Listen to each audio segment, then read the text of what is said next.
ছাৰক মই 1997-98 লগ পাইছিলোঁ এছ এছ সন্তোষ ট্ৰফী কোচ হিচাপত। তো তেতিয়া মই গুৱাহাটী ৰাইজিং ক্লাবত খেলি আছিলোঁ। তো অসম টীম হৈ মই ৰিপ্ৰেজেণ্ট কৰি আছোঁ তেতিয়া। তো ছাৰক লগ পাই খুব ভাল লাগিল। ছাৰে আমাক লৈ গৈছিলে MP কৰবা বুলি এটা জেগাত সন্তোষ ট্ৰফী কোচ হিচাপত। ছাৰে টেকনিকেল ডাইৰেক্টৰ ফাৰ্ষ্ট কোচ হিচাপত আছিল। তো ছাৰে আমাক এনেকুৱা শিক্ষা দিছিল বা দীক্ষা দিছিলে যাতে আৰু ফুটবলৰ এদিন হ'লেও অসম ওপৰত উঠি যায়। ছাৰে যিখিনি আমাক দিছিল এইখিনি লৈ আমি আগবাঢ়ি আহিছিলোঁ। 2001লৈকে মই ছাৰৰ কথামতে চলিছিলোঁ।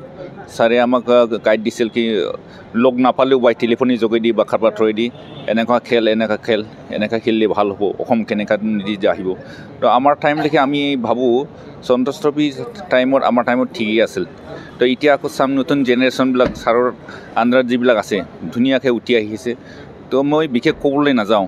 আজি আমাৰ বহুত দুখিত অসমৰ যিজন গৌৰ বুলি ক'ব লাগিব বা যিজন তচেন বৰা ছাৰে প্ৰি অলিম্পিকত ৰিপ্ৰেজেণ্ট ট্ৰায়েলত আছিল।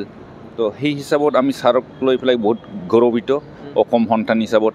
তো আমি বিশেষ ক'বলৈ নাযাওঁ।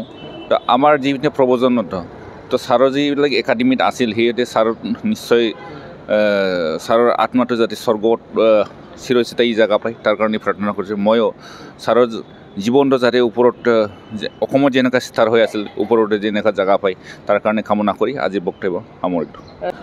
অলপ হ'লেও আমাৰ কাৰণে ডাউন পৰিব, কাৰণ যিজন এটা স্কুলত যদি হেডমাষ্টাৰ নাথাকে তো নেক্সট জেনেৰেশ্যনটো অলপমান হ'লেও আপোনাৰ কি হৈ যায়।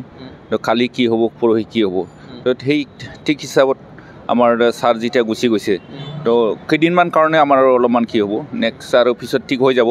এইটো নকওঁ যে ঠিক নহ'ব, কিন্তু দুদিনমান কাৰণে হ'লেও আমাৰ অলপ হ'লেও অসমৰ কাৰণে অলপমান ডাউন পৰিব। আৰু স্থায়ী আজিৰ তাৰিখত আজিকালি চৰকাৰে বহুত ভালে ষ্টেপ লৈছে।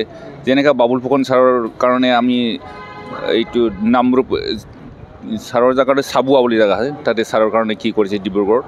তো মই ভাবোঁ যদি চৰকাৰে ছাৰৰ নামত কিবা এটা স্মৃতি হিচাপত মূৰ্তি চূৰ্তি হওক বা ষ্টেডিয়াম ছাৰৰ নামত বনাই আপাৰ আছামত। তো আপাৰ আছামত বহুত জেগা আছে এতিয়াও প্ৰব্ৰজন আপাৰ আছামত ফুটবল আৰু আপাৰ আছাম আৰু লোৱাৰ আছাম বোলে ফুটবলৰ বিখ্যাত। তো ছাৰৰ নামত যাতে আপাৰ আছামত ষ্টেডিয়াম খোলে বা ছাৰৰ নামত কিবা খেল চলায় তাৰ কাৰণে মই অসম চৰকাৰ আজি আপোনাৰ লগত ট্ৰাই দি অনুৰোধ জনালোঁ।